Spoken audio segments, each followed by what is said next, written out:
Твое рождение не сопровождается криками и хаосом, оно происходит в тишине, под наблюдением касты Земли и регистраторов касты Воды. Ты появляешься в мире, где твоя судьба уже почти предрешена. Ты – часть касты Огня. Это не случайность. Поколения до тебя были отобраны по признакам, необходимым для войны. Реакция, выносливость, дисциплина. Но ты не выращен в пробирке. Ты – результат контролируемого общества, где каждая каста воспроизводит саму себя, сохраняя порядок. Твоя кожа серо-синяя, лишена человеческой выразительности. Твои глаза хуже воспринимают глубину, но безошибочно ловят движение. Твой мир с самого начала – это не выбор, а функция. Ты рожден служить высшему благу. Первое, что ты ощущаешь после цикла созревания – присутствие. В отсек входит он, представитель эфирных Тау, Аун. Он не закован в броню и не держит оружие, но когда он рядом, твой разум, еще не знающий слов, мгновенно затихает. Это не телепатия в привычном понимании, это нечто глубже, сочетание биологии, воспитания и влияния, природа которого до конца не ясна даже самим Тау. В присутствии эфирного тревога отступает, дыхание выравнивается, а мысли становятся простыми и ясными. Твое «я» не исчезает, оно перестает спорить. Тебе не нужны приказы голосом, ты чувствуешь правильность его воли так же естественно, как собственное дыхание. Если Аун прикажет идти вперед, ты пойдешь. Если прикажет держать позицию до конца, ты останешься. Не из слепого фанатизма, а потому что в твоей картине мира его решения кажутся единственно верными. В этом твоя сила и твое ограничение. У тебя есть воля, но она сформирована так, чтобы не противоречить ему. И враг не сможет сломить ее, потому что она уже направлена к одной цели. Твое детство – непрерывная серия тщательно выверенных тренировок и симуляций. Каста Огня не полагается на случай, импровизация допустима, но только как результат опыта, а не хаоса. Ты проводишь годы в учебных залах и виртуальных сценариях, где каждый выстрел, каждое движение и каждое решение разбираются до предела. Тебя учат быть точным, быстрым и полезным, частью слаженной боевой системы. В армиях Империума человечество часто прославляют жертву ради веры, тебя учат другому. Если удержание позиции не дает стратегического преимущества, ты отступаешь. Если атака неэффективна, ты меняешь подход. Для Тау нет бесчестия в выживании. Честь – это результат. Смерть в бесполезном бою – ошибка, которую нельзя повторять. Здесь же формируется твоя Талисра, боевое братство. Ты и твое отделение проходите через ритуалы доверия и совместных испытаний, которые связывают вас не мистически, а практически. Вы учитесь действовать как единое целое, прикрывать, дополнять, предугадывать действия друг друга. Ты смотришь на соседа как на продолжение своей функции. Если он погибает, ты не чувствуешь его боль, но ощущаешь потерю части боевой целостности. Вы не единый разум, а идеально скоординированная группа. Твое обучение строится на двух истинах, заменяющих религию и мораль. Монт-Ка – смертельный удар, безжалостная тактика идеального момента. Ты учишься часами ждать в засаде, пока враг не подставит уязвимое место, а затем следует взрыв, ошеломляющая концентрация огневой мощи в одной точке. Импульсные винтовки и ракеты должны выжечь все живое за секунды, прежде чем враг поймет, откуда пришла смерть. Као-Йон – терпеливый охотник, жестокое искусство использования приманки. Ты с ледяным спокойствием смотришь, как союзники, чаще всего вспомогательные расы, умирают под шквальным огнем, чтобы выманить тяжелые силы противника. В твоих глазах нет сочувствия к приманке, только расчет. Цель вошла в зону поражения. Ты выходишь из Академии идеальным продуктом. Твой разум хирургически чист, вера в высшее благо абсолютна. Когда ты выходишь на поверхность, ты видишь свой родной мир. Не ульи Империума, задыхающиеся в токсичной желчи, а идеальные города утопии из белого композита и прозрачного алюминия. Дроны касты Земли бесшумно чистят улицы, следя за тем, чтобы каждый элемент служил визуальной и функциональной гармонии. Но в этой утопии есть нечто пугающее. Здесь нет лишнего шума, криков торговцев или неконтролируемого смеха. Каждый житель движется по вычисленной траектории с точностью атомных часов. Каста Земли строит, воды говорит, воздуха летает, и над всеми возвышаются эфирные. Ты чувствуешь спокойную гордость. Тебе говорят, что вся галактика должна стать такой же. Чистой, бесконечно тихой. Ты еще не способен осознать, что эта стерильная тишина – тишина огромного морга, где похоронена свобода воли.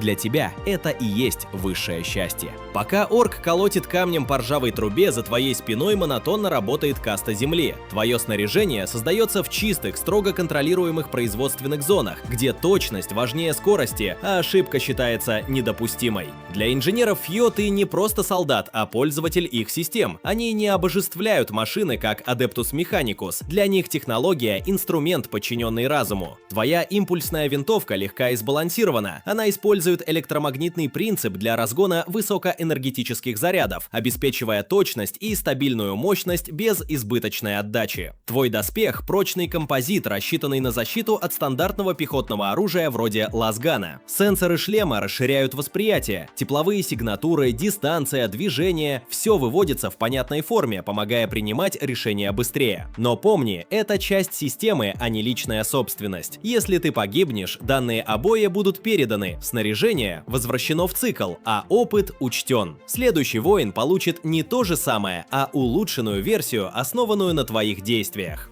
Машина Империи не начинает с выстрела. Задолго до вторжения прибывают Пор, каста воды, архитекторы лжи и виртуозы манипуляции. Они приходят как друзья, дарят вакцины и генераторы энергии, вызывая абсолютную экономическую зависимость от септа. Они изучают язык врага, культуру и страхи, чтобы найти трещину для клина гражданской войны. Ты наблюдаешь с орбиты, как целые планеты добровольно подписывают договоры о вступлении в Империю, не понимая, что продали свободу. Каста воды называет это просвещением, на деле это жестокая, мягкая аннексия. И только если диалог заходит в тупик, вступаешь ты. Твой выход из челнока означает, что дипломатия исчерпана. Ты — последний аргумент, плазменный скальпель, методично отсекающий больную часть цивилизации. Ты почти не видишь представителей касты воздуха. Для тебя это бесстрастные голоса или тени бомбардировщиков. Они за тысячелетия разорвали связь с твердой почвой, их тела вытянуты, а кости хрупки. Гравитация раздавит их, но в вакууме они мыслят векторами и парсеками. Война для них — дуэль высшей математики. Рядом с твоими ровными рядами сражаются наемники-крооты, дикие гуманоиды, рвущие плоть павших врагов, чтобы поглотить их генетический код. Эфирные смотрят на каннибализм с прагматичным снисхождением. Крооты нужны, чтобы умирать в мясорубке джунглей, где кровь истинного воина Тау проливать нецелесообразно.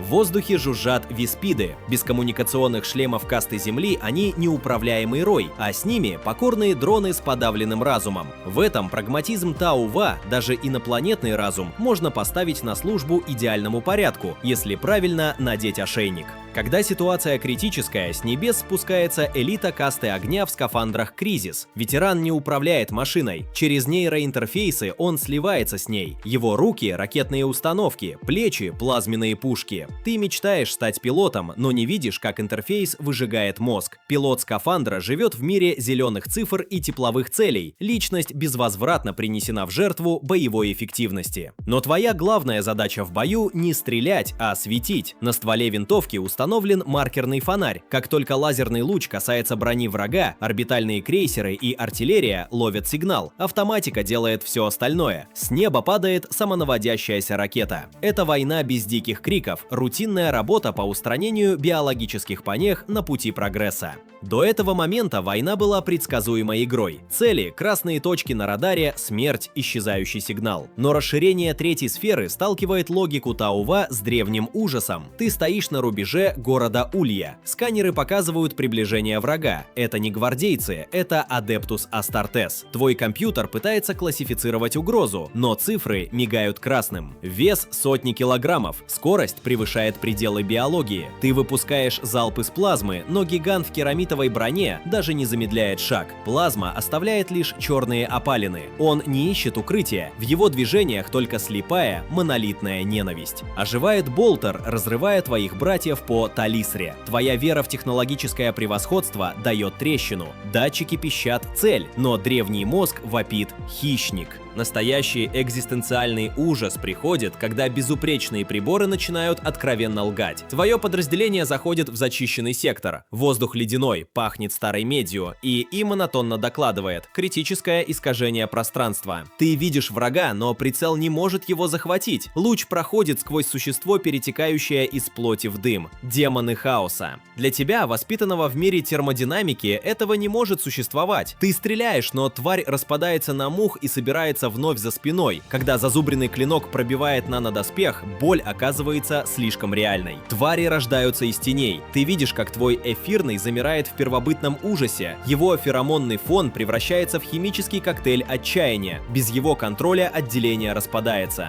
Твои братья хаотично стреляют друг в друга в животной панике. Вы больше не армия высшего блага, а стадо животных, брошенных древним сущностям. Твоя смерть происходит в темноте. Под сухой голос системы. Внимание! Биологические показатели критические. Передача данных прервана. Ты лежишь в радиоактивной пыли разбитого мира. Смотришь на черное небо, где горят огни сражающихся армад. В свои последние секунды разум, лишенный внешнего давления и боевого ритма, впервые остается наедине с собой и задает вопрос, а стоило ли оно того? У Тау нет единой религиозной концепции души, как у Империума человечества. Твоя жизнь — это вклад в высшее благо, цепочка решений и действий, направленных к общей цели. Но сейчас эта цель кажется далекой и холодной, почти недостижимой. Ты не увидишь загробного мира. Спустя время дрон касты Земли зафиксирует координаты, соберет данные и передаст отчет. Твоя гибель будет учтена, как часть анализа, как элемент будущих решений. Твое снаряжение вернется в цикл, его восстановят, изучат повреждения, внесут изменения. Оно достанется другому Шасла, не как замена тебе, а как продолжение общей задачи. Твое имя не исчезнет, оно останется в отчетах, в памяти командования, в статистике операций, но война не остановится. Ты был частью механизма, и механизм продолжает работать.